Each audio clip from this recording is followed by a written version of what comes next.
दोस्तों, इस नए वीडियो में आप सभी का स्वागत है। बच्चों, as you can see on the screen, जैसा आप देख पा रहे हो, 25 मार्च 2023। अगर आप 10वीं के विद्यार्थी हैं, स्टैंडर्ड 10th के, may be you are Gujarati medium और हिंदी मीडियम, दोनों में से किसी भी मीडियम के स्टूडेंट हैं और सेकेंड लैंग्वेज आपका इंग्लिश का पेपर है, तो ये वीडियो खास आपके लिए है। दोस्तों, आज जो 25 मार्च के दिन 10वीं की ये इंग्लिश सब्जेक्ट की एग्ज़ाम हुई, उसका वही पेपर है। आप सबने जो पेपर दिया है, इस पेपर का कंप्लीट सोल्यूशन और बहुत ही रफ्तार में, बहुत तेज़ी के साथ मैं आपको बताने वाला हूं। तो वीडियो के अंत तक बने रहें दोस्तों, और चैनल पे कोई नए हैं तो सब्सक्राइब जरूर कर लें, लाइक शेयर करना ना भूलें। Let's start the video without wasting time. शुरू करते हैं बच्चों। एज यू कैन सी, आपका यहाँ पर क्या है बच्चे, सेक्शन ए है। सेक्शन ए में क्या है, read the extract and answer the question. यानी इस पैराग्राफ को हमें क्या करना है, पढ़ना है, और नीचे जो सवाल हैं उन सवालों के हमें क्या करने हैं, जवाब देने हैं। तो बच्चों, मैंने अगर आपने एक आध भी मेरी प्रीवियस वीडियो पेपर सोल्यूशन वाली देखी होगी, तो मैं उसमें हर बार एक बात कहता हूँ कि पैराग्राफ हो और उसके नीचे क्वेश्चन हो, और उन क्वेश्चन के आंसर अगर आपको फाइंड आउट करने हैं, तो सबसे सरल तरीका ये है कि पहले आप क्या करो, वो क्वेश्चंस को रीड कर लो, तो आंसर फाइंड आउट करना थोड़ा सा क्या होता है, ईजी हो जाता है। तो when was the Palakkad district public library started. Palakkad जिले की पब्लिक लाइब्रेरी को कब शुरू किया गया था। दूसरा क्वेश्चन है, what is unique about the library members. Library members के विषय में क्या यूनिक है, क्या स्पेशल है, क्या अलग है। Okay, look at the first sentence. When was the Palakkad district public library started. कब शुरू हुई। Look at the first line. In Kerala the Palakkad district public library has been up and running since September 2013। इसका मतलब केरला में पलक्काड पब्लिक लाइब्रेरी सितंबर 2013 में बनाई गई, लगाई गई, और तब से क्या कर रही है, चल रही है। तो आंसर हमको हमारा मिल गया। When was the Palakkad district public library started. तो व्हेन को हमें क्या करना है, कट कर देना है, और ये जो वाज है, वाज को हम ले जाएंगे, the Palakkad district public library was को बच्चे स्टार्टेड से पहले लिख देंगे। The Palakkad district public library was started September 2023। सितंबर 2023 को स्टार्ट हुई, यानी ये हमारा हो जाएगा आंसर। अब ये जो दूसरा क्वेश्चन है, what is unique about library members. Library members के विषय में क्या स्पेशल है, क्या खास है। अब यहाँ पर आपको सीधे मिल जाएगा, a third of its 1000 members are women. यानी इसके 1000 सदस्यों में से जो इसके तिहाई सदस्य हैं, a third of its 1000 members are women, महिलाएं हैं। तो आप कह सकते हो, what is unique about the library members. A third of its 1000 members are women, this is the unique about the library members. यही खास है लाइब्रेरी मेंबर्स के लिए। ओके, अब अगले क्वेश्चन पे हम लोग चलते हैं बच्चों। तो ये क्वेश्चन भी हम बहुत ध्यान से करने वाले हैं। तो बच्चों देखो, फिर से क्वेश्चन क्या आया है, what are the activities of Arun's team. Arun की टीम की एक्टिविटी क्या थी, क्या क्रियाकलाप अरुण की टीम करती थी। दूसरा सवाल है, which organisation did Arun found at the age 17। 17 साल की उम्र में अरुण ने कौन सी संस्था को क्या किया, at the age of 70। Organisation did found at the age of 70। 70 की एज में कौन सी संस्था को उन्होंने क्या किया, फाउंड किया, स्थापना की। लोगों, अब what are the activities Arun team dim, Arun की टीम ने क्या एक्टिविटीज की।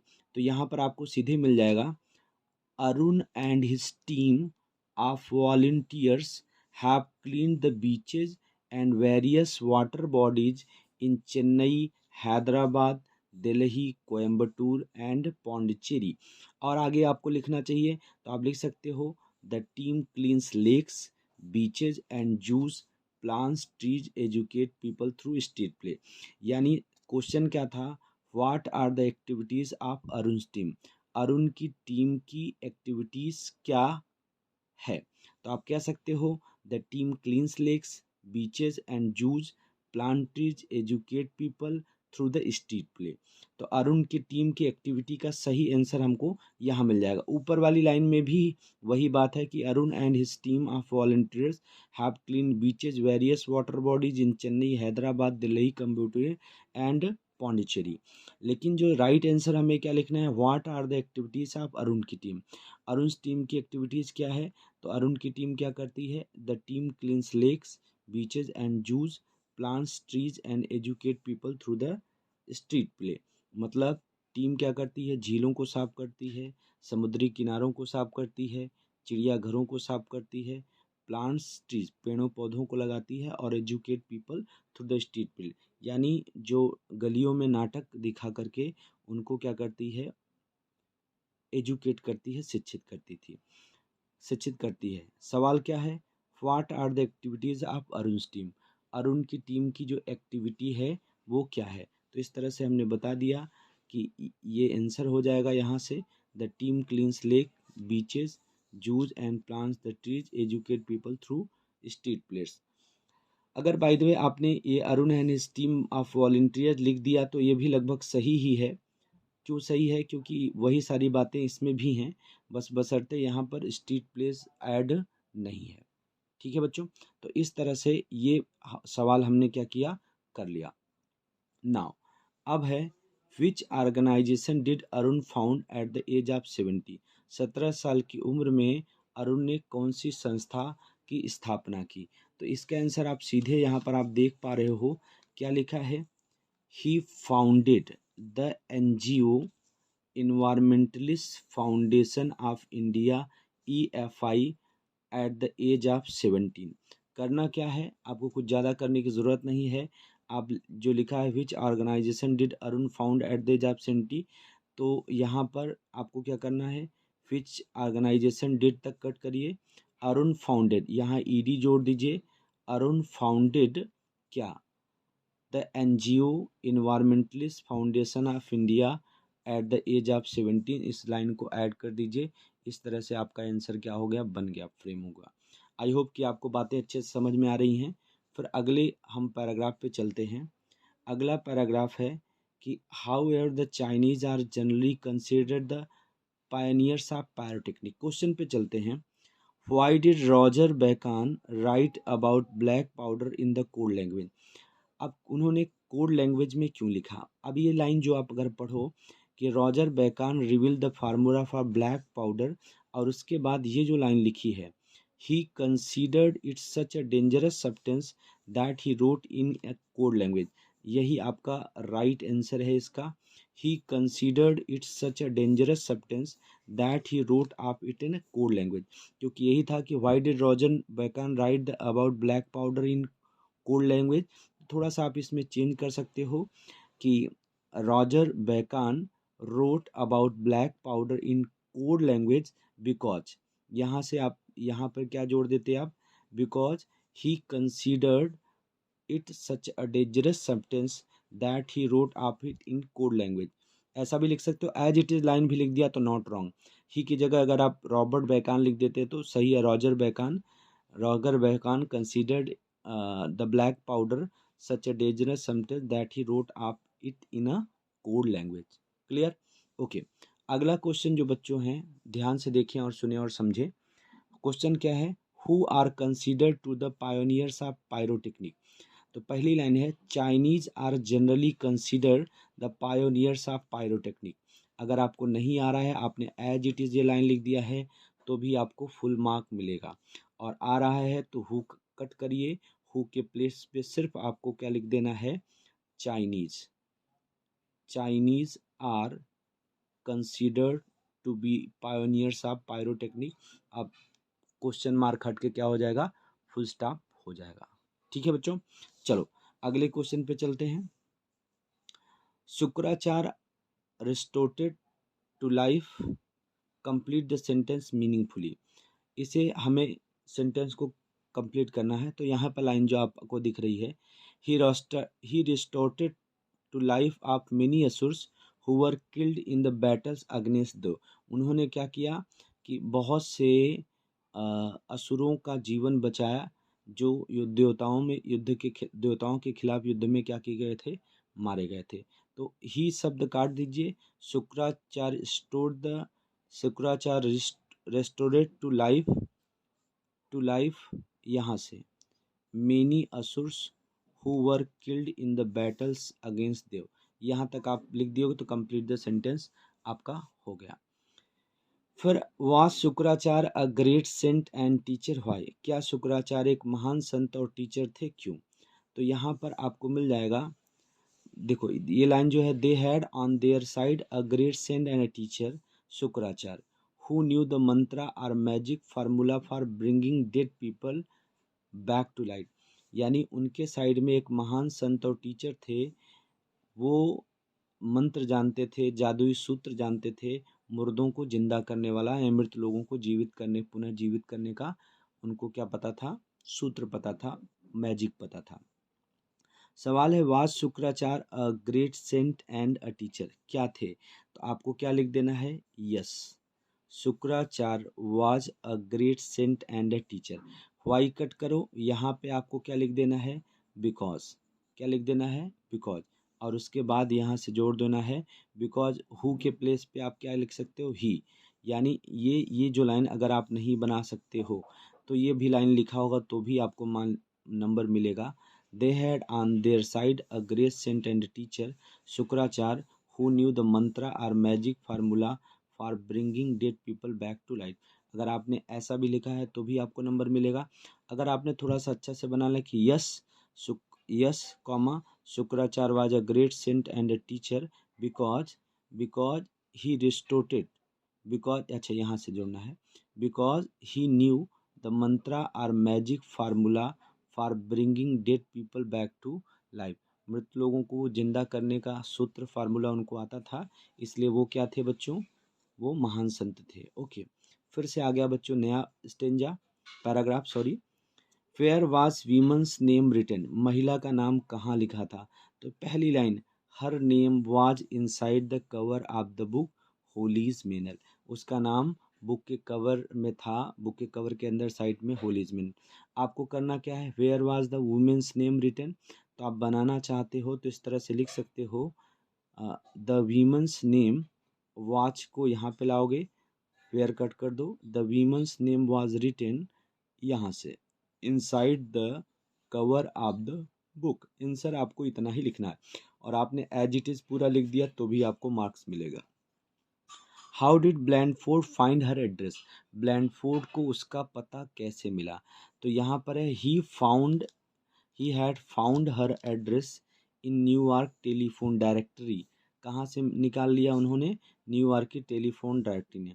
तो अब यहाँ पर आप थोड़ा चेंज कर सकते हो, अगर ही की जगह क्या लिख सकते हो, ब्लैंडफोर्ड, आप लिख सकते हो ब्लैंडफोर्ड हैड फाउंड, ब्लैंडफोर्ड हर फाउंड। आज जैसे हाउ डिड लिखा है तो थोड़ा चेंज करना चाहो तो हाउ डिड कट कर दो, फाइंड का सेकेंड फॉर्म हमें क्या करना पड़ेगा, found, Blandford found her address in, बस यहाँ से in a New York telephone directly, Blandford ने उनका पता न्यूयॉर्क की टेलीफोन डायरेक्टरी से क्या किया, प्राप्त कर लिया। ओके बच्चों, इस तरह से ये भी सवाल हो गया। फिर हम आ जाते हैं अगले क्वेश्चन पे। तो बच्चों अगला क्वेश्चन क्या है, बहुत अच्छा है, right a short note focusing on the question, या शॉर्ट नोट लिखा है, conflict of Ram Singh 070 with itself, यानी राम सिंह का स्वयं में ही, आपस में ही, खुद में ही द्वंद्व जो चल रहा है। क्वेश्चन दिया है, एनी सुलीवान अ वंडरफुल टीचर, या तो वो लिखो आप अथवा ये लिखो, एनी सुलीवान कौन है, एक अद्भुत टीचर है। तो बच्चों इस सेक्शन में और कुछ है नहीं, अब हम लोग आ जाते हैं अगले सेक्शन में। सेक्शन तो वही है बच्चों, अगले क्वेश्चन पे। अच्छा क्वेश्चन है ट्रू फॉल्स का, ठीक है, तो चलो देखते हैं ट्रू फॉल्स क्या है। Mothers eyes quickly understand the feeling and emotion of her children, जो माँ की आंखें हैं शीघ्रता से समझ जाती हैं एहसासों को और भावनाओं को ऑफ हर चिल्ड्रन, माने अपने बच्चों की। तो हमने समझा कि mother have 3 pairs of eyes, माँ में 3 जोड़ी आंखें हैं जो कुछ बंद दरवाज़ों से देखेंगी, जो बच्चों को बताएंगी हम तुम्हें समझते हैं, प्रेम करते हैं, तमाम बातें हैं। तो यहाँ पर इसके अकॉर्डिंग टू टेस्ट ये सेंटेंस क्या है, ट्रू है। ये क्या है, ट्रू है, TRUE, ट्रू है। Miss Sullivan sacrificed her eyesight for her student Helen. Miss Sullivan ने अपनी स्टूडेंट हेलेन के लिए अपनी दृष्टि का क्या कर दिया था, बलिदान कर दिया था। ये भी सेंटेंस क्या है, ट्रू है, सही है। इसको भी हम क्या लिख सकते हैं, ट्रू। ओके, फिर अगला सवाल आ जाते हैं। Birds can travel anywhere without the help of map. बिना किसी नक्शे मानचित्र की मदद से चिड़िया कहीं भी यात्रा कर सकते हैं। बच्चे ये भी सेंटेंस क्या है, ट्रू है, ये सही है, क्योंकि वो बिना किसी मैप के बहुत लंबी दूरी तक क्या करती हैं, यात्रा कर लेती हैं, चली जाती हैं। ओके, फिर अगला सेंटेंस देखते हैं। Heavy food does not slow down brain activities by metabolism. जो भारी भोजन होता है वो चयापचय के द्वारा जो ब्रेन की एक्टिविटीज हैं उनको स्लो डाउन नहीं करता है। ये फॉल्स है, कर देता है। ये क्या कर देता है, ब्रेन की एक्टिविटीज को धीमा कर देता है। कौन सा, भारी भोजन, हैवी फूड अगर आप खाते हो तो इस तरह से। तो बच्चों अब आ गया आपका अगला section, section B. Section B में क्या है, पोयम है बच्चों। I am leaving now to slay the foe. मैं शत्रुओं पर, मुश्किलों पर, कठिनाइयों पर विजय प्राप्त करने के लिए जा रहा हूँ। Fight the battles high and लो। युद्धों को लड़ने के लिए ऊंचे और नीचे, ऊंचे और नीचे युद्धों को लड़ने के लिए जा रहा हूँ। I am leaving mother hear me go. माँ मैं जा रहा हूँ, मुझे जाने दो। Please wish me luck today. कृपया आज मेरे भाग्य या सौभाग्य की प्रार्थना करना। क्वेश्चन है, what is the young person living for. युवा व्यक्ति क्यों प्रस्थान कर रहा है, जा रहा है। तो पहले ही लाइन है, I am leaving now to slay the foe, यानी मुश्किलों पर, कठिनाइयों पर, शत्रुओं पर विजय प्राप्त करने के लिए क्या कर रहा हूं, मैं जा रहा हूं। तो करना क्या है, कुछ ज़्यादा नहीं करना है बच्चों। यहाँ फॉट कट कर दो, the young person is living, the young person is living. अब यहाँ टू द फॉर शब्द आप कट कर दीजिए और सिर्फ यहाँ to slay the foe, fight the battles high and low, इस तरह से आप चाहो तो आप क्या कर सकते हो, लिख सकते हो। ठीक है बच्चों, चलो ध्यान दो। तो यहाँ पर आपको क्या करना है, to slay the foe, fight the battles high and low. Young man कहाँ जा रहा है, the young man is living to slay the foe, fight the battles high and low. ये आपका आंसर हो गया। What does the poet request his mother. Poet अपनी mother से क्या रिक्वेस्ट करता है। तो यहाँ पे क्या है, please wish me luck today. Please आ गया तो यही रिक्वेस्ट कर रहा है, तो आपको व्हाट डज कट कर देना है, द पोएट रिक्वेस्ट। यहाँ पर यह आपको एस लगाना पड़ेगा, एक वचन बनाना पड़ेगा, यानी द ये वाला, the poet request his mother, the poet request his mother to wish him luck today. यानी आपको यहाँ से क्या करना है, टू विश मी की जगह हिम कर देना है, हिम लक टुडे। अब यहाँ पर नियरेस्ट वर्ड्स को हम नहीं चेंज किए, क्योंकि इनडायरेक्ट में तो लिख रहे हैं लेकिन डच प्रेजेंट की बात है। The poet request his mother to wish him luck today. Okay, give meaning of word foe. Foe शब्द का आपको क्या बताना है, मीनिंग बताना है। तो फो शब्द का जो मीनिंग है, फो मतलब शत्रु, दुश्मन, ENEMY, एनिमी। एनिमी मतलब क्या होता है, शत्रु या दुश्मन। तो यही इसका क्या है, आंसर है। ओके, आगे बढ़ चलते हैं। अब आगे बच्चों क्या है, read the paragraph and answer the question. ये ब्लैक बक सप्लीमेंट्री लेसन का पैराग्राफ है। क्वेश्चन देखते हैं, how are the horns of black buck. Black buck की सींगें कैसी हैं। तो यहाँ पर लिखा है, the black buck is famous for its spiral horns. Answer हमें मिल गया स्पाइरल हॉर्न। तो आप कैसे बनाओगे, the horns of the black buck, the horns of the black buck are, यहाँ पे क्या ले जाओगे, आर। हाउ कट कर दो, the horns of black buck are spiral. बस आपको क्या लिख देना है, स्पाइरल, यानी जो ब्लैक बक की सींगें कैसी हैं? स्पाइरल हैं, घुमावदार हैं, छल्लेदार हैं। 20 number, the females have long sharp horns, से ट्रू फॉल्स। मादा की लंबी और तीखी यानी शार्प मतलब तेज सींग होती है। अब यहाँ पर आप देखो, the light brown female is usually hornless, यानी इसके सींग होते ही नहीं है। तो the female have long sharp horns, से ट्रू फॉल्स, तो ये क्या है?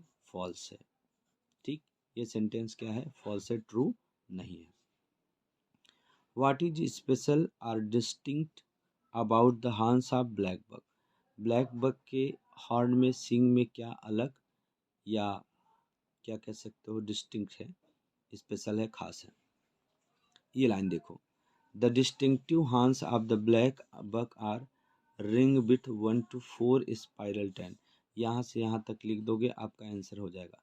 The distinctive horn of the black buck are ring with 1 to 4 spiral turn.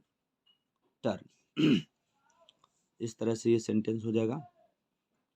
The upper body of the male is and complete the sentence. इसी में से ढूंढ के लिखना आसान ही है। The upper body of the male, देखो यहाँ ये लाइन देखो, in the male the upper body is black and the belly and eyes rings are white. करना क्या है? The upper body of male is, the upper body of the male is क्या है? यहाँ पर आप देख सकते हो, the black in the male the upper body is black and belly. देखो, the upper body of the male is कैसी है? Black and belly and eyes are ring, and belly, और जो तोंद है और जो आंखें हैं वो क्या हैं? Eyes, eye rings, eye rings, eye rings are white, वो कैसी हैं? वाइट हैं। इस तरह से ये इतना सेंटेंस लिख दोगे, आपका ये क्या हो गया? कंप्लीट द, यानी ये सेंटेंस कंप्लीट हो गया। The black back can run 80 kilometre per hour, true और false? It can run 80 kilometre per hour when necessary, जब जरूरत हो तो 80 किलोमीटर तेज तक दौड़ सकता है। तो ये पूछा the black buck can run 80 kilometre per hour, it black buck के लिए है, ये सेंटेंस क्या है? ट्रू है, फॉल्स नहीं है। ठीक, चलो बच्चों, अब एक और मज़ेदार क्वेश्चन आ गया। ये क्या है बच्चों? एक एडवर्टाइज दिया है और इस एडवर्टाइज को आपको क्या करना है बच्चों? इस एडवर्टाइज को पढ़ करके क्वेश्चन के आंसर देने हैं। अब लिखा है whom should we contact for this class? इस क्लास के लिए हमें किसको कांटेक्ट करना चाहिए? तो यहाँ पहले लिखा है कांटेक्ट नेहा जोशी। ओके, तो whom should we contact for this class? हमें किसको कांटेक्ट करना चाहिए? तो यहाँ पर ऐसा कर दो, शुड को वी के बाद ले जाओ, we should contact Neha Joshi, we should contact Neha Joshi for this class, full stop. Clear हुआ? समझ में आया सभी बच्चों को? ओके, फिर जो अगला सवाल है, which type of vocal music can we learn in this class? इस क्लास में हम कौन सा वाणी गायन सीख सकते हैं? तो आप अगर देख पा रहे हो तो वोकल के सामने क्या लिखा है? Classical, semi classical. तो आंसर होगा ये, क्वेश्चन है which type of vocal music can we learn, तो यहाँ पर कैन को यहाँ पे ले जा लो, we can learn classical, semi classical in this class, classical and semi classical in this class. तो यहाँ से हम सेंटेंस बना लेंगे, कैन वी को बना लेंगे we can learn classical, semi classical in this class. ये इस वाले आंसर में which type of vocal music can we learn, तो we can learn in this class, in this class को बाद में भी ऐड कर सकते हैं, we can learn classical, semi classical in this class.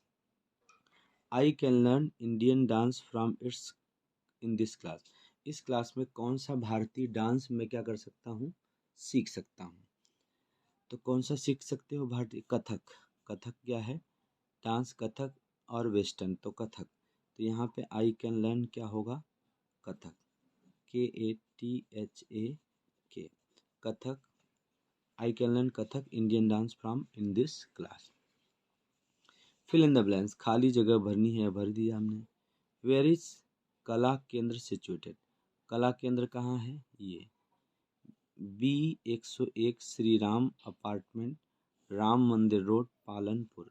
तो आप बताओगे कि कला केंद्र इज सिचुएटेड, वेयर कट कर दो, इज कहाँ आ जाएगा? यहाँ पे कला केंद्र is situated near B101 Shri apartment, Ram मंदिर रोड, पालनपुर। बस इस तरह से इन सारे सवालों के जवाब हो गए। अगले सवाल पे हम लोग फिर से चलते हैं तो समझते हैं कि क्या है। ओके, अगला सवाल फिर से आ गया। Read the interview and answer the question. Interview हमको पढ़ना है और सवालों को क्या देने हैं? जवाब देने हैं। तो बच्चों आप देखो कि इंटरव्यू में सवाल क्या है, उसको पहले समझते हैं हम सब। What is this dialogue about, ये डायलॉग किस विषय में है, किस लिए है? ओके, तो आप यहाँ देख रहे हो इंटरव्यू, इंटरव्यू ही है, तो आप बनाओगे this dialogue is about an interview. This dialogue is, what को कट करेंगे, this dialogue is about an interview. ये डायलॉग किसके बारे में है?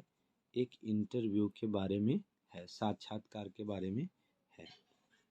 चलो अगला है, for which post is the interview taken, किस पोस्ट के लिए इंटरव्यू लिया जा रहा है? ओके, इंटरव्यू क्या कहता है? That's good, why do you want to be a teacher, तुम टीचर क्यों बनना चाहते हो? तो उन्होंने कहा because sir it is noble profession, I always like to work with innocent children, आदर्श पेशा है और बच्चों के साथ, निर्दोष बच्चों के साथ मुझे काम करना अच्छा लगेगा। तो यहाँ पर लिखा है कि for which post is the interview taken, किस पोस्ट के लिए इंटरव्यू टेकन हुआ? तो यहाँ पे for the post of teacher the interview is taken, यानी यहाँ पर हम ऐसा करेंगे, the interview is taken for the post of, for the post of, किस पोस्ट के लिए भैया? For the post of English teacher, English teacher. तो इस तरह से इसका क्या बन गया? आंसर बन गया। सवाल क्या था कि किस पोस्ट के लिए क्या हो रहा है? ये इंटरव्यू हो रहा है। ओके, तो इंग्लिश टीचर की पोस्ट के लिए। What is the qualification of Kush, Kush की शैक्षणिक योग्यता क्या है? तो लिखा है ना MA BEd, the Kush is MA BEd, बस आपको लिख देना है Kush is an MA and BEd, या MA BEd भी लिख सकते हो। Why does Kush want to be teacher, Kush teacher क्यों बनना चाहता है? सीधा लाइन मिल गया, Kush wants to be teacher, आपको करना डच कट कर दो, वाई कट कर दो, यस जोड़ दो। Kush wants to be a teacher, Kush क्या बनना चाहता है? Kush wants to be a teacher, Kush एक टीचर बनना चाहता है। Because it's a noble profession, because यहाँ बिकॉज सर कट कर देना, यहाँ से जोड़ देना, because it's a noble profession and से इसको जोड़ देना, एंड आई की जगह आपको क्या करना पड़ेगा? He, and he always, life में क्या ऐड करना पड़ेगा? S, and he always likes to work with innocent children, निर्दोष बच्चों के साथ उसके काम करना उसे हमेशा अच्छा लगता है। ठीक है, तो इस तरह से हमने ये पैराग्राफ भी कर लिया। Okay, why does Kush want to be a teacher, Kush want to be teacher क्यों बनना चाहता है? इट्स अ नोबल प्रोफेशन, आदर्श पेशा है, और I always like to work with innocent children, निर्दोष बच्चों के साथ काम करना हमेशा मुझे क्या लगता है? अच्छा लगता है। ठीक है, सेक्शन 3 पे आ जाते हैं। फटाफट हम करेंगे, जो टाइम लग रहा था यहीं लग रहा था, अब बहुत ज़्यादा टाइम लगेगा नहीं, स्पीडली हो जाएगा। तीर्थ ऑलवेज गोज टू स्कूल, तीर्थ हमेशा स्कूल जाता है। 2 frogs fail into the well, 2 मेढक कुएं में गिर गए थे। The Sapteshwar temple near Sabarmati river is an ancient temple. Sapteshwar मंदिर जो साबरमती नदी के पास है एक प्राचीन शिव मंदिर है। अब देखो यहाँ ऑलवेज, ऑलवेज आए, नेवर आए, ऑफन आए, समटाइम्स आए, ऑकेशनली आए, तो फ्रीक्वेंसी ऑफ एक्शन, तो फ्रीक्वेंसी ऑफ एक्शन कौन सा है, ये option number B 32।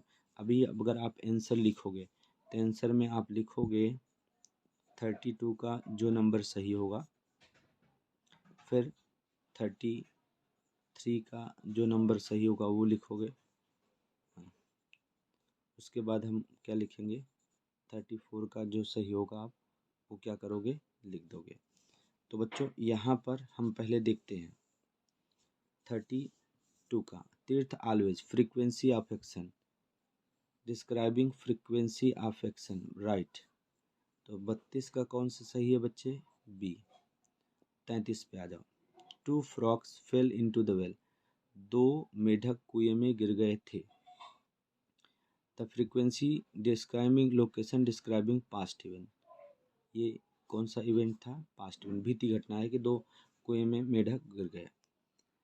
Sapteshwar temple near Sabarmati river ancient temple, देखो एक तो है कि यहाँ पर नियर साबरमती रिवर, एक बता दिया, प्लेस का भी स्थान बता दिया, और प्राचीन जगह है ये भी बता दिया। तो डिस्क्राइबिंग एंड स्पेसिफाइंग लोकेशन, वर्णन भी किया हुआ है और स्थान का क्या बताया गया है, नाम भी बताया गया।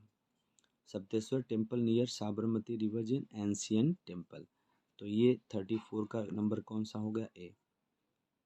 यानी 33 का two frogs past event, C, B C A, okay.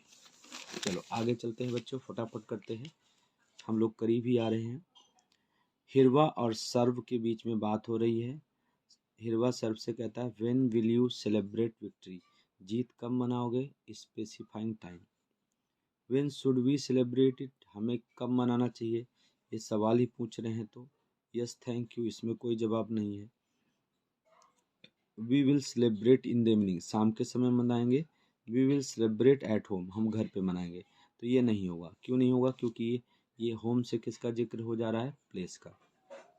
Time बताना है ना, तो we will celebrate it in the evening, कब मनाएंगे हम इसे, इवनिंग में हम क्या करेंगे, इसको सेलिब्रेट करेंगे, ओके।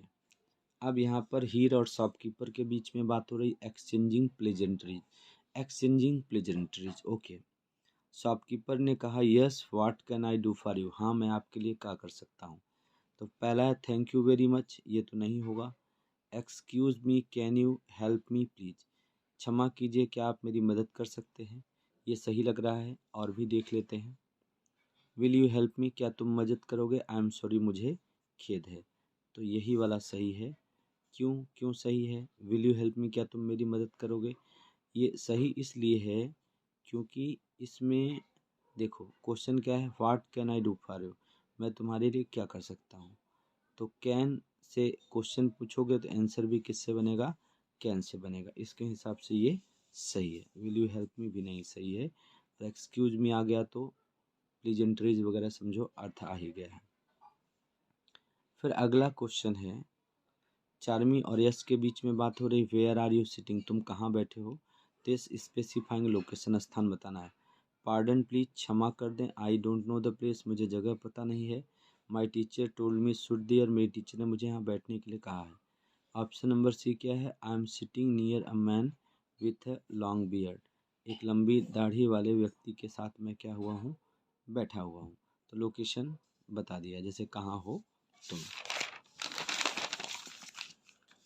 फिर अगले आ जाते हैं, complete the sentence using function in the bracket, function की मदद से जो ब्रैकेट में दिया है कंप्लीट करना है। मोहनलाल इज़ ओल्ड, मोहनलाल क्या है, वृद्ध हैं। यहाँ पर इट बट स्टिल हम लगा सकते हैं कि बीच में लगाना है। Mohanlal is old but he can run fast, Mohanlal क्या हो चुके हैं, वृद्ध हो चुके हैं, किंतु वह तेज दौड़ सकते हैं। तो बट से हमें क्या मिल गया, यहाँ पर बट से बच्चों हमको क्या मिल गया, विरोधी कंजक्शन मिल गया, यानी इंडिकेटिंग कंट्रास्ट आ गया। Rinku knows talking about alternative, alternative के बारे में हम यहाँ पर बात करना है। विकल्प आइदर आर, नाइदर नॉर, और देयरफॉर जिससे काम हो जाए उससे करना है। तो रिंकू नोज, रिंकू जानता है। Rinku knows neither Gujarati, neither Gujarati nor English. ये सेंटेंस ऐसे ही बना लिया। Rinku knows neither Gujarati nor English. न तो रिंकू गुजराती जानता है, न तो ही क्या जानता है, इंग्लिश जानता है। ठीक है, चलिए। Milk do you drink, asking about quantity. Quantity मतलब मात्रा। मात्रा जानने के लिए हम हमेशा किसका यूज करते हैं बच्चों, हाउ मच। ओके, तो यहाँ पे सवाल बनेगा हाउ मच। यहाँ पे सिर्फ आपको क्या लिख देना है, हाउ मच, बाकी सब हो गया। How much milk do you drink, asking about the quantity. मात्रा पूछ रहे हैं कि एक दिन में दूध तुम कितना दूध पी लेते हो। ठीक है, कंप्लीट द पैराग्राफ। बच्चों हम एकदम खत्म की कगार पे आ गए हैं। मैरिड विवाह कर लिया, माइंस खाने, क्रॉसिंग माने पार करते हुए। तो यहाँ पे देखो, दशरथ माझी ran away from his home at a young age. बहुत छोटी उम्र में दशरथ माझी अपने घर से भाग गया था। He worked at Dhanbad coal mines, एक नंबर पे आएगा माइंस। वह धनबाद की कोल माइंस में क्या करने लगा था, काम करने लगा था। He return to his village, took up the work, गाँव लौट आया, काम किया। एंड फाल्गुनी देवी, और फाल्गुनी देवी से क्या कर लिया था उसने, विवाह कर लिया था। And married Falguni Devi. While, अब एक ही बचा है, तीसरा दूसरा ऑप्शन तो है नहीं। While crossing, while crossing Gelhor hills to bring him lunch, Falguni slipped and injured herself. Lunch लाने के लिए क्या हो गई थी, सिर्फ फिसल गया पाँव और चोट पहुंचा ले खुद को। अब आ जाते हैं नियरेस्ट मीनिंग पर। लिखा है एंटीक। एंटीक आ गया तो पुराने गहनों को, प्राचीन गहनों को, ओल्डन गहनों को ही हम एंटीक कहते हैं। फैटिस मोटा, मॉडर्न आधुनिक, फियरफुल डरावना, एंशियंट। एंटीक का नियरेस्ट मीनिंग यहाँ पर क्या होगा, एंशियंट। PEACE, पीस मतलब शांति, वार माने युद्ध, PIECE पीस माने टुकड़ा, होल मतलब संपूर्ण, क्वाइट माने क्या है, शांति। एनिमी, एनिमी माने शत्रु, दुश्मन। फ्रेंड मित्र, फैमिली परिवार, फो शत्रु, इनेबल माने योग्य बनाना। तो एनिमी का क्या होगा, फो। ओके बच्चों, चलो सेक्शन डी पे आ जाते हैं। सेक्शन डी बच्चों आपका क्या है, इनडायरेक्ट स्पीच बदलना है। बहुत अच्छे से हम इसको सीखेंगे बच्चों। तो हम जानते हैं कि डायरेक्ट को इनडायरेक्ट में बदलते समय सबसे पहले हमें देख लेना पड़ता है कि स्पीकर कौन है और लिसनर कौन है, कौन बोल रहा है और कौन सुन रहा है। तो जिसके सामने बात लिखी है वो बोल रहा है, नीचे वाला सुन रहा है। पृथ्वी और हीर के बीच में बात हो रही है, यानी ये सेंटेंस हम मान लेंगे। लिखा है Prithvi said to Heer, what do you say about my project, तुम मेरे प्रोजेक्ट के बारे में क्या कहते हो। Heer said to Prithvi, I can say nothing but excellent, मैं कुछ नहीं कर सकती लेकिन शानदार है। पृथ्वी ने हीर से कहा थैंक यू डियर, डियर धन्यवाद। ओके, अब हमें इसे इनडायरेक्ट में बदलना है। हमें पता है बच्चों कि जब भी सेंटेंस के एंड में क्वेश्चन मार्क आ जाता है वो सेंटेंस क्या बन जाता है, इंट्रोगेटिव। तो उसमें रूल्स क्या है कि जो हमारा रिपोर्टिंग वर्ब सेड या सेड टू है, हम इसको किस में टर्न करते हैं, आस में। और अगर हेल्पिंग वर्ब से हमारा सेंटेंस हो शुरू, ये इंट्रोगेटिव वाला, तो इफ़ या वेदर में से कोई एक चीज़ लेते हैं। और अगर हेल्पिंग वर्ब से ना हो तो हम WH वर्ड का यूज़ करते हैं कंजक्शन की प्लेस पे। ओके, तो पहला सेंटेंस लिखा है पृथ्वी सेड टू किसको, हीर, पृथ्वी ने हीर से कहा what do you say about my project, मेरे प्रोजेक्ट के बारे में तुम क्या कहते हो। ठीक है, तो क्वेश्चन वाला सेंटेंस है तो बनाना ही पड़ेगा। यहाँ से मैं बनाता हूँ बच्चों, Prithvi said to Heer, question mark है, इंट्रोगेटिव है, तो सेड टू को किस में बदल दोगे, आस में। यानी ये सेंटेंस बनेगा, मैं ऊपर बनाता हूँ आप देखना कि पृथ्वी, पृथ्वी सेड टू को किस में चेंज करेंगे, आस में। पृथ्वी आस्क्ड हीर, पृथ्वी ने हीर से पूछा, WH वर्ड से है तो ये सेम WH वर्ड यहाँ क्या बन जाएगा, कंजक्शन, व्हाट। अब डज डू क्रॉस कर दो क्योंकि प्रेजेंट इंडिफिनिट हो गया है और ये बदल जाएगा पास्ट इंडिफिनिट में। What did you, second person listener के हिसाब से, लिसनर हमारी कौन है, हीर है। हीर क्या है, फीमेल है, तो उसके लिए क्या होगा, सी। व्हाट सी। अब हमें डू से पता ही चल गया प्रेजेंट है तो पास्ट करना है, तो यहाँ पे क्या होगा, said. About my project, first person बोलने वाले के हिसाब से पृथ्वी, पृथ्वी के लिए क्या आ जाएगा, हिज प्रोजेक्ट। तो ये पहला लाइन हमारा बन गया। क्या बन गया, पृथ्वी आस Heer what she said about my first person subject के हिसाब से his project. Heer said to Prithvi I can say nothing but excellent. Okay, सवाल का जवाब दिया, क्वेश्चन पूछा था, फिर उसके बाद क्या था, सवाल का जवाब दिया तो रिप्लाइड में, यानी हीर सेड टू पृथ्वी को हम बदल देंगे हीर रिप्लाइड पृथ्वी, हीर रिप्लाइड पृथ्वी। कंजक्शन में क्या लगा दोगे, दैट। आई फर्स्ट पर्सन बोलने वाले के हिसाब से ही के लिए क्या होगा, सी। कैन का पास्ट क्या हो जाएगा बच्चों, could.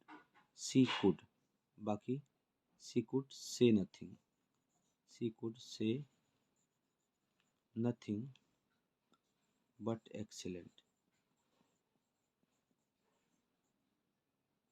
She could say nothing but excellent, वह कुछ ना कर सकी लेकिन उसने क्या कहा, एक्सीलेंट। हीर रिप्लाइड, क्या नाम है, पृथ्वी। दैट आई के बदले, हीर के बदले क्या होगा, सी। कैन का पास्ट कुड और फिर V1 रहेगा, she could say nothing but excellent. Prithvi said to Heer thank you, एकदम आसान है। Prithvi said to Heer thank you, said to को ही थैंक में बदलेंगे, यानी यहाँ पर ये सेंटेंस बनेगा पृथ्वी थैंक्ड किसको, हीर। बस सेंटेंस हमारा बन गया, पृथ्वी थैंक्ड हीर, यानी पृथ्वी ने किसको थैंक यू कह दिया, हीर को कह दिया, बात पूरी हो गई। बच्चों बस आ ही गए हैं हम लोग ख़त्म होने के कगार पर। पूरा पेपर कंप्लीट कर लेंगे और आपको आइडिया भी लग रहा होगा कि कितना आपने सही किया है, कितना गलत किया है। बच्चों अगर थोड़ा बहुत आपका गलत भी है तो बिल्कुल आप चिंता मत करें, क्योंकि बोर्ड की जो सप्लीमेंट्री होती है उसमें जो आंसर होते हैं थोड़े गलत हो, जितना हिस्सा गलत होता है उतना ही मार्क्स कटता है, पूरा पूरा मार्क्स कटता नहीं। So don't worry about. ये है join the sentence using appropriate conjunction. Sachin played well, Sachin बहुत अच्छा खेला, इंडिया लॉस्ट मैच, फिर भी इंडिया मैच जीत गई। तो विरोधाभास अर्थ हो तो क्या आएगा, बैट। कुछ नहीं करना है आपको, सिर्फ ऐसे ही लिख देना है, Sachin played well but, it still भी लिख सकते हैं, इंडिया लॉस्ट द मैच। बस ये सेंटेंस आपको बन गया, सचिन प्लेड वेल, बहुत अच्छा खेला Sachin, but India lost the match, किंतु इंडिया मैच क्या कर गई, हार गई। अब देखो, Hirva is my friend, her cousin lives in Indonesia. Hirva मेरी दोस्त है, उसकी कजिन इंडोनेशिया में रहती है। हु मतलब जो, हु माने जिसको, हुज माने जिसका या जिसकी, तो यही राइट आंसर होगा। यहाँ हर की जगह क्या लिख दोगे आप, हुज, यानी यहाँ कॉमा भी हट जाएगा, हिरवा फुल स्टॉप भी हट जाएगा। Hirva is my friend whose cousin lives in Indonesia. Okay, my cousin Nand will eat a sandwich, he will eat a pani puri. Therefore either or neither. अब जब ऑप्शन रहे तो हमेशा क्या आएगा, आइदर आर या नाइदर नार। निगेटिव सेंस नहीं है, पॉजिटिव सेंस है तो क्या आएगा, आइदर आर। ओके, अब दोनों सेंटेंस में देख लो, my cousin Nand will eat, he will eat, यानी दोनों सेंटेंस में ये कॉमन चीज़ है, तो दोनों सेंटेंस में जो कॉमन हो तो उसको हम पहले लिख लेते हैं, माई कजिन नंद विल, उसके बाद ईट भी कॉमन है, दोनों सेंटेंस में ही विल ईट है, माई कजन नंद विल ईट। अब ऑप्शन किसके किसके बीच है, सैंडविच और पानी पूरी, तो एक के पहले आइदर लगा देंगे, पॉजिटिव अर्थ है, आइदर अ सैंडविच, और फिर दूसरे के पहले क्या लगा देंगे, आर अ पानी पूरी। तो इस तरह से बच्चे हमारा ये सेंटेंस भी बन गया, my cousin Nand will eat either sandwich or a pani puri. Sandwich खाएगा एक, या वो क्या खाएगा, पानी पूरी खाएगा। चले आ जाते हैं करेक्ट करने में। Rewrite the paragraph, correct in the underline. King Mahabali was a great king whom ruled over Kerala. King Mahabali was great king who, M cut जाएगा, यहाँ पर क्या हो जाएगा हु, क्योंकि हु के बाद तुरंत ही तभी वर्ब आती है। सब्जेक्ट की जगह पे हु यानी हु होगा तभी वर्ब आएगी। King Mahabali was a great king who ruled over Kerala many years ago, बहुत साल पहले करता था। He love his people very much, वह अपनी प्रजा को बहुत प्यार करता है। अब यहाँ रूल्ड पास्ट में बात है तो ये भी क्या होगी, पास्ट में। कुछ करना नहीं है, आपको डी जोड़ देना है, यानी he loved his people very much.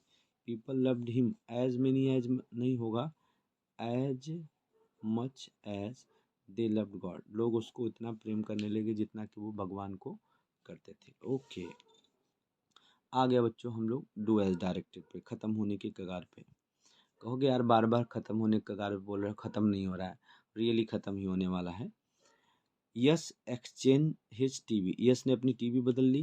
Begin like this में क्या लिखा, his TV was exchange bye yes, यानी सेंटेंस बच्चों क्या है, पैसिव वॉइस में। देखो तीन चीज़ें पहचान लो, ही यस, यस में क्या है, सब्जेक्ट है, एक्सचेंज वर्ब है, हिज टीवी क्या है, ऑब्जेक्ट है। जब भी ऐसी सिचुएशन हो कि ऑब्जेक्ट को कहाँ पे लिख दिया गया है, सब्जेक्ट जगह पे, हिज टीवी को लिख दिया और सब्जेक्ट को बाय लगा ऑब्जेक्ट की जगह पे, यहाँ हमने समझा ईडी जुड़ा है, पास्ट टेंस है, तो पास्ट इंडेफिनिट या सिंपल पास्ट में अगर हमारी वर्ब है तो जब हम पैसिव वॉइस बनाते हैं तो पैसिव वॉइस में simple past verb to be के दो फॉर्म हैं, वाज वर, और वर्ब की कौन सी फॉर्म लेते हैं, थर्ड फॉर्म। तो his TV was exchange by us, यानी ये सेंटेंस हमारा बना ही हुआ है। अब हमें करना क्या है, हमें दूसरा बनाना है।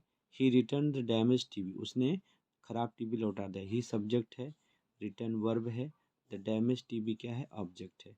ऑब्जेक्ट को हम कहाँ पे ले जाएंगे, सब्जेक्ट की जगह पे, और सब्जेक्ट को बाय लगा ऑब्जेक्ट की जगह। तो यहाँ से बनाता हूँ मैं, ही रिटर्न द डैमेज टीवी, तो डैमेज टीवी ही की जगह पर, और ही का क्या होगा, बाय हिम, यानी the damage TV, the damaged TV, the damage TV, और ही का क्या हो जाएगा बच्चे, by him, by him. Verb का टेंस भी हमें पहचानना है, डैमेज्ड ईडी है, पास्ट टेंस है, आज या वर्ब में से कोई एक आएगा। द डैमेज टीवी, एक ही टीवी की बात है, वॉच रिटर्न, रिटर्न सेकेंड भी है और थर्ड भी है। The damage TV watch return by him, उसके द्वारा डैमेज टीवी को रिटर्न किया गया। फिर है he bought N LED TV, he subject है, बॉट वर्ब है, एन एलईडी टीवी क्या है, ऑब्जेक्ट है, फ्रॉम द शॉप क्या है, ईटीसी है। फंडे से चलना है, ऑब्जेक्ट को लिखेंगे सब्जेक्ट के नीचे, सब्जेक्ट को बाय लगा ऑब्जेक्ट के नीचे, यानी एन एलईडी टीवी। यहाँ पे क्या लिखना पड़ेगा, an L E D T V, an LED TV.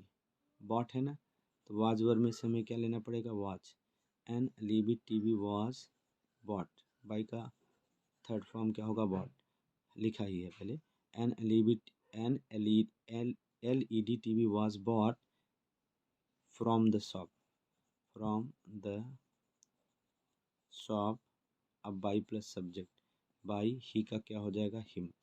N LED TV was bought from the shop by him, या an LED TV was brought by him from the shop, वो भी चल जाता है। बन गया बच्चों। चलो अब ये आ जाता है कंप्लीट द ये सेंटेंस पे, do as that boy is eating a mango, यह लड़का एक आम खा रहा है। क्या लिख गया, those boys are eating mango, जो लड़के आमों को खा रहे हैं, यानी एक वचन का क्या बनाना है, बहुवचन, plural. Okay, this girl, this का बहुवचन होता है बच्चों दीज, क्या होता है, दीज, तो गर्ल की बजाय क्या हो जाएगा, गर्ल्स, दीज गर्ल्स। और जब गर्ल्स हो गया तो इज की बजाय क्या आएगा, are, these girls are peeling. अब बहुत सारे लोग मिलकर एक ही आलू छीलेंगे, क्या, पीलिंग वर्ड हट जाएगा, पोटैटो की जगह क्या हो जाएगा, potatoes. These girls are peeling potatoes. That women, that का प्लूरल होता है दोज, क्या होता है, दोज, और वुमन का तो पता है आपको ही, वीमेन होगा, यानी दोज वीमेन, दैट वुमन की जगह दोज वीमेन हो गया तो आर। तो यहाँ पे जो मिल्किंग वर्ड है उसमें कोई दिक्कत नहीं, वर्ब है, those women are milking a a cow एक ही गाय को लगाएंगे, बहुत सारी। Are those women are milking, article the लगा सकते हो, काउज नहीं भी लगाओगे तो भी चल जाएगा। Those women are milking the cows. इस तरह से बच्चों ये सेंटेंस भी हमारा बन गया। आ गए हैं हम लोग, आ गए हैं ख़त्म करने की दृष्टि पे। अब ज़्यादा वक्त नहीं लगेगा। ओके, फ्रेमिंग क्वेश्चन आ गया है। प्रश्न अंडरलाइन वर्ड के लिए हमें सवाल तैयार करना है। There are 7 colours in the rainbow. Rainbow में 7 रंग होते हैं। कितने रंग होते हैं? 7। Option number A. How many colours are there in rainbow. बाकी हाउ मच नहीं आएगा, वेयर नहीं आएगा, व्हाट नहीं आएगा। तीर्थ कैन स्पीक इंग्लिश फ्लुएंटली। तीर्थ अंग्रेजी फर्राटेदार बोल सकता है। मैनर है, कैसे बोल सकता है? हाउ से सवाल बनेगा, तो हाउ वाला कौन सा सेंटेंस है? एक ही है। How can Tirth speak English. Tirth कैसे अंग्रेजी बोल सकता है? ओके। रितेन भाई was selected as a principal. Riten भाई को प्रिंसिपल के रूप में चुना गया। वाई क्यों चुना गया? हाउ कैसे चुना गया? How did. तो ऑप्शन नंबर बी क्या है? Who was selected as a principal. कुछ नहीं, जब भी मनुष्य का नाम हो कर्ता की जगह उसके नीचे अंडरलाइन हो तो सवाल हमेशा किससे बनता है? हु से। Who was selected as a principal, principal के रूप में किसको चुना गया? तो आंसर बच्चे में क्या मिल गया? रितेन भाई। ओके, आ ही गए बच्चे, ख़त्म हो गया। अब आपका देखो, ए से बहुत अच्छा आया है। The teacher I like most are my favourite teacher, बना पाओगे। अथवा सेव द इन्वायरमेंट, ये भी अच्छा है। My memorable day at statue of unity. अब यहाँ पर Charmi Patel writes an email to her friend Hirva on hrp2259@yahoo.com giving advice how to improve her English. English improve करने के लिए मेल लिखना है। अथवा write a report on the celebration of teachers day in your school in about. बहुत अच्छा है कि टीचर डे तुम्हारे स्कूल में मनाया गया, और उसके लिए व्हेन वेयर पॉइंट भी दिया है, आपको रिपोर्ट लिख देना, जरूर ही आपने लिखा होगा। अब आ जाते हैं पिक्चर डिस्क्रिप्शन पे। तो पिक्चर डिस्क्रिप्शन तो आप कर ही पाओगे। अब ये पिक्चर कहाँ की है उसको आपको ध्यान से समझना है। हालांकि ये पिक्चर एक कमरे की ही है, लेकिन इस कमरे में आप देख पा रहे हो कि टेबल है, चेयर है, फाइल है, कैमरा है, और एक फ्रेमिंग फ़ोटो भी है, टेलीफ़ोन भी है, यहाँ बिल्ली भी है। एक बच्ची कुछ लेकर के, पिलो लेकर विंडो पे बैठी है, और एक व्यक्ति यहाँ पर आ रहा है। लगता है ये छुप रही है क्या? अच्छा, this is a picture of a house, एक घर का है। हाउस ऑफिस कह सकते हैं। This is a picture of a room house या ऑफिस कह सकते हैं। ओके, अब यहाँ पर क्या है, क्या क्या है वो आपको बताना है कि there is a big table in the centre of room. कमरे के बीचों बीच में एक बड़ा सा टेबल है। There is a file in on the table. There is a camera, या ऐसा कह सकते हो कि there are many things on the table. फिर बता दो, there is a file, album भी हो सकता है, कुछ कह नहीं सकते। Camera, photo frame, photo, a key and a telephone on the table. There is a rounding chair. There is a chair near the table. There are 3 drawers in the table. One is open. A cat is jumping on the table. There are other. There is another chair also in the room. There are few other things, sound हो सकता है। और यहाँ पर a girl is sitting on the window. There is a big window and curtains are there. Okay, there are small cupboards कह सकते हो on the wall. There is a man coming down from a ladder. सीढ़ी से नीचे आ रहा है। तो इस तरह से बच्चे आप अपने हिसाब से पिक्चर को डिस्क्राइब कर सकते हो। तो thank you for watching the video till then. Thank you, bye bye, see you in the next.